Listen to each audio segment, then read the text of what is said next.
जगाचा पोशिंदा तो बळीराजा. मात्र हाच बळीराजा सध्या विविध संकटाने ग्रासलेला आहे. सरकारचंही म्हणावं असं या शेतकऱ्याकडे लक्ष नाही.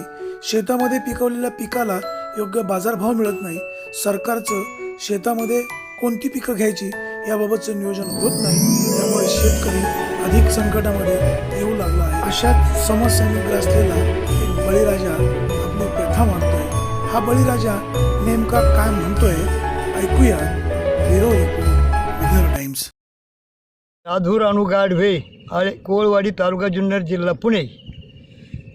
सध्या व्यवसाय काय करता? अहो काय ते शेतीचं पाणी नाही काही नाही. आता बळच आपल्या दिवस काढितोय. काय सांगायचं गाव आहे. कांदा हे तर कांद्याला मजुरी 300 रुपये जोडी, 600 रुपये जोडी द्यावा लागेल. किती एकर कांदा होता? अहो कांदामध्ये जवळ 9 एकर कांदा आहे. पण त्या कांद्याचं तर काय करावं का ते बकरांना चारू. काय सरकार काय मदत नाही करीत? अहो काय सरकार मदत करते. ते 2 एकर का 2 रुपये देते. ते बी किती 10 टन 200 किलो 2 टना पोत देते. काय घेऊन बसता तिथं गेलं का तिला येईन.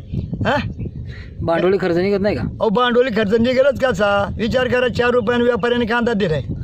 सरकार तर म्हणलं दीडपट हमी भाव देऊ. मग अहो काय झालं? 1.5 हमी भाव देणार सरकार आहे. पवार साहेबांसारखं सरकार आहे का हे ह्या सरकारी सगळ्या शेतकऱ्यांचं वाटोळं केलं. काही ठेवलं शिल्लक. आता मला 2 एकर जमीन विकायची असं कुणी घेणार तर बघा द्यायची. पण पवार साहेबांचं सरकार तुम्हाला काय मदत करत होतं? अहो पवार साहेबांनी जवळजवळ 3 ते 4 वेळा कर्जमुक्ती केली. ऐन वेळेला शेतकऱ्यांसाठी बुवा हे करत होतं. हां काय सोसायटीचा फायदा झाला तर काय? सोसायटीचा फायदा म्हणजे 4 वेळा कर्जमुक्ती केलेली सोसायटीमार्फत. आता गाया घ्यायच्या तर गायांना काय विचार करा. 15 रुपयाला पिंडी, 15 रुपयाची पिंडी. दुधाला बाजार पावा तर किती 15-16 रुपये हातात नाही पडती. हां आता 5-6 झाला. ते गुरंसुद्धा आता आमची वडून टाकायची झाल्यात. पाणीच नाही. मोदी सरकार तर म्हटलं आजचे दिन आणू. मग अहो आजचे दिन मोदी सरकारी फक्त मंत्र्यांचे आणलेत. त्यांना एक गाडी नाही आहे का शेतकऱ्याच्या कांच्या शेतकऱ्याच्या तोंडावर त्याच राहिले. पण शेतकऱ्याचं कल्याण करणारं सरकार पवार साहेबांचं होतं. हां मग आता ह्या वेळेला इलेक्शनला सरकार पवार साहेबांचं येण्यासाठी शेतकरी करते का मदत? अहो शेतकरी सगळे A to Z शेतकरी तयार आहे गाड्याला मतदान करायला. हे बाकीच्यांनी किती लोक फसवली. आज विचार करा. हे आपले मुख्यमंत्री फडणवीस सरकार काय या फडणवीस सरकारचं विचार करा. त्यांनी जर समजा कर्जमुक्ती सांगितली किती लोकांना कर्जमुक्ती झाली. त्यांनी सांगितलं त्याला ट्रॅक्टर नको, त्याला 5 एकरच्यावर जमीन नको, त्याला सांगितलं एखादं विहीर बागायत नको, त्याला सांगितलं कोणी एखादा पोरगा शाळेत नोकरीला असेल त्याला कर्जमाफी नाही. एवढ्या अटी घातल्या. मग कर्ज तुम्ही म्हणताय मग तर तशी परिस्थिती असेल हां घरात कमावणारे माणसं मग कर्जमुक्ती कशासाठी करायची? अहो कर्जमुक्ती करायची म्हणजे इथून पाठीमागे पवार साहेबांनी हे केलं होतं का? पवार साहेबांचं धोरण कोणतं? यांचं धोरण ब्राह्मणी धोरण.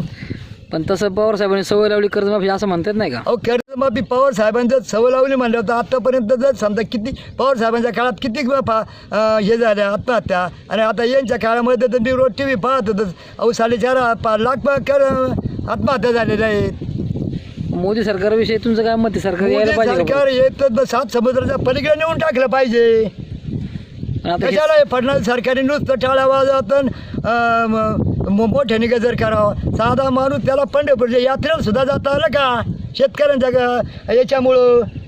शेतकऱ्यांना रोष ओढून घेतल्यामुळं मग का नाही त्यांनी पंढरीची पूजा करावा.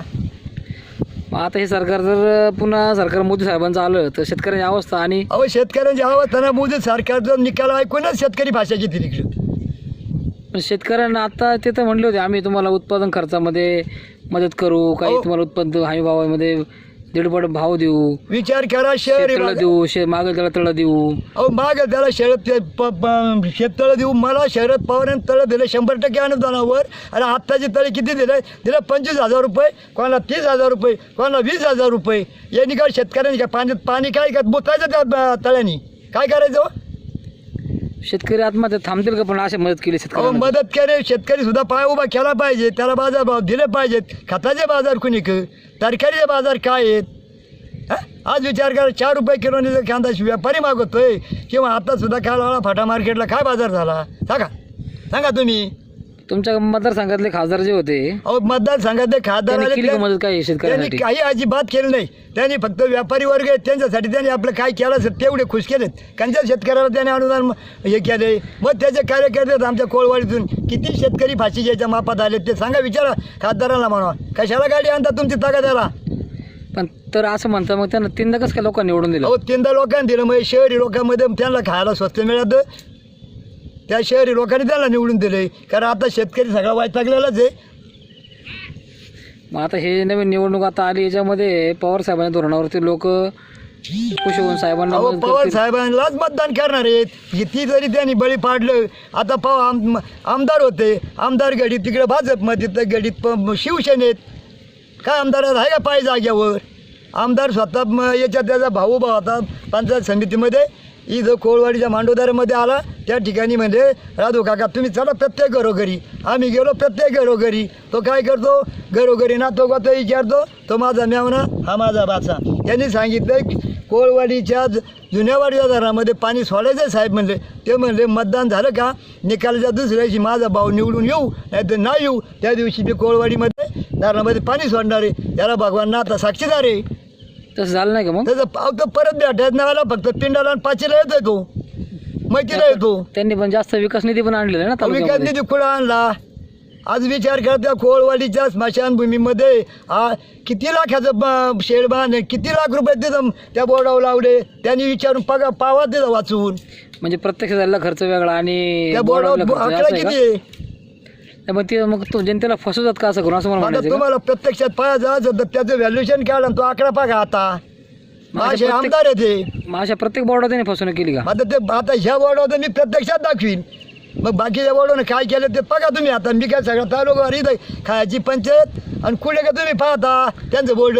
पण त्यांचे कार्यकर्ते तुमच्या गावामध्ये काम करताना हा प्रश्न विचारत नाही का तुम्ही? अहो जरी विचारत आता एकाची गरीब दुबळ्याच्या पाठीमाग आहे का होत करू पोरे शिवसेना म्हणजे शिवसेना. लय आम्ही जास्त बोलायला गेलो तर आमच्या दमदाटी. आता आमदार पुन्हा सेनेमध्ये गेलेत, खासदारांना मदत करतायत, तुमच्याकडून त्यांना तर खूप चांगला प्रतिसाद आहे. मग कसं काय तुम्ही असं अहो म्हणता? प्रतिसाद मग आता थोडंसं जरा पोराला खायला घातलं मग काय होतं. आता इथं म्हातारी माणसं आम्ही कायला खायला जाऊ? मग खाल्यावर कोण मतदान करतं का? अहो, खाल्याशिवाय मतदान होतच नाही. आज विचार करा, जुना एक अनुभव सांगू का तुम्हाला. आळ्या फाट्याच्या मार्केट यार्डला एकदा सभा भरली होती.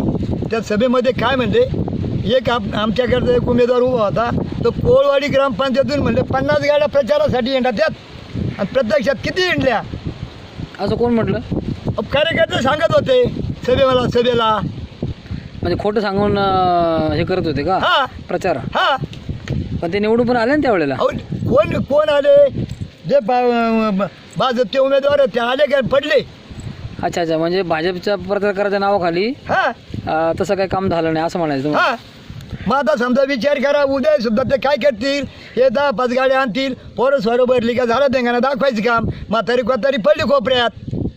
पण तालुक्याचे आमदार आता सरकारमध्ये आहेत, त्यांनी शेतकऱ्यासाठी काही काम नाही केलं का? काय केलं त्यांनी सांगावं बा. त्यांनी आता रस्त्याची कामं केल्यात बा, पण ते बी जुने बेनके साहेबांनी जे मंजूर केलेली कामं होती ते बोर्ड तसेच आहेत. याचे नवे बोर्ड दिसतात आम्हाला. अच्छा. हा. पण त्यांनी तर खूप सांगतात मी काही 1000 कोटीचा निधी तालुक्यामध्ये अहो आणलाय. निधी खरंय? आणला, पण तो कोणत्या निधी आणला म्हणजे आता कोणतं काम कोळवाडी ग्रामपंचायत रस्ता तसाच दिसतो. आता निधी कवा, आता इलेक्शन झालं पावसाळ्यात निधी आणून कामं करतील काय? ते पडलं सरकार, मग कामही पडली तेही पडलं. जिल्हा परिषदेच्या माध्यमातून काही निधी आलाच नाही का तुमच्याकडं? आता सांगा बा, आता ते म्हणतात आम्ही इथं नारळ फोडा, तिथं नारळ फोडा, तिथं नारळ फोडा. आता लागली आचारसंहितेमध्ये काय करणार ते? उद्या पडलं मग ते का नारळही पडलं आणि सरकारही पडलं आणि ते आमदारांनी नारळ फोडले असं म्हणायचं तुम्हाला? आमदारांनी नारळ फोडलेत. अच्छा, म्हणजे जिल्हा परिषद सदस्य जे आहेत तुमचे ते काही काम नाही करत का आपले? त्यांनी कामं प्रत्येक ठिकाणी त्यांची बोर्ड आहेत बघा जिल्हा परिषद सदस्यांची, आणि त्यांनी कामच केलेत. पण जिल्हा परिषदेची झालेली कामं आमदार साहेब सांगतात मी केली, आमदार साहेब ज्याची प्रत्येक कामं सांगतात मी केली, यात काही तथ्य आहे का? सगळी आता ऐकून येतात का? आता आमच्या वयामानाने आमचं झालं 76 वय. वयामानाने आता ते म्हणतील ज्याचं ते गेले कामातून काय त्याचं मनावर अर्था. चालते, बघू आता सरकार दरबारी तुमची व्यथा मांडू.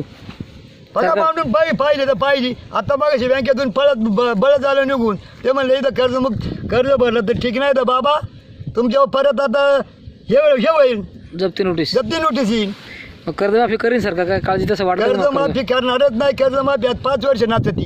कर्जमाफीमध्ये किती शेतकऱ्यांची सूट झाली.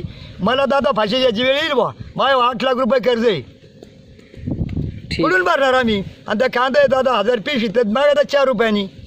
तिथं आता मजुरी गेली जवळ 4.5-5 लाख रुपये मजुरी आतापर्यंत. ती निवडणुकीच्या निमित्तानं तुम्ही काय सांगाल लोकांना, कोणाला मतदान करायला पाहिजे? धोरण निवडणुकीच्या निमित्ताने आम्ही सांगणार पवार साहेबांनाच राष्ट्रवादीला मत दिलं पाहिजे, तर शेतकऱ्यांचा बचाव होईल, नाही तसा बचाव होऊ शकत नाही. हे किती बनवाबनवी केली, किती रेल्वे आली, किती त्या चौपदी रस्ता झाला, काय झालंच आता नाही. विचार करा. आमचं एक पेशंट याला निघलं होतं पुण्याला, इथं डॉक्टरने सांगितलं बा अर्जंट पेशंट हे, तुम्ही पुण्याला जाऊ द्या. अहो इथं चाकण याच्या पैसे गेलो मंचर खेड खेडपाशी गेलो, त्या गर्दीमध्ये पेशंट गाडी ट्रॅफिकमधून जाता नाही आले, शेवट ते तास दीड तास राहिलं, परत रिटर्न आणावं लागलं. मग माहीत आम्हाला याला जबाबदार कोण नाही? आता खासदार याला जबाबदार कोण पाहता का? आमदार पाहता का? खासदार पाहता का? जो प्रत्येक शेतकरी जो आपला वैयक्तिकच पाहतो, कोण भरपाई देणार आहे? अहो जवळजवळ 1000 कोण भरत. आणि बघा आता एवढाला कांदा जर पिकून व्यापाऱ्याने 4 रुपये 10 किलो मागितलं, कशी माहिती आता समजा विचार करा 6 अजून किती काढायचं बाकी? अजून जवळजवळ एवढा कांदा शिल्लक आहे बाकी काढायचा. काय भाव मागितलं? 4 रुपयाने मागितलंय. बापरे. हां विचार करा तुम्ही, कशी मजुरी पिटायची? हां अशी घ्यायची वेळ आली ना. हां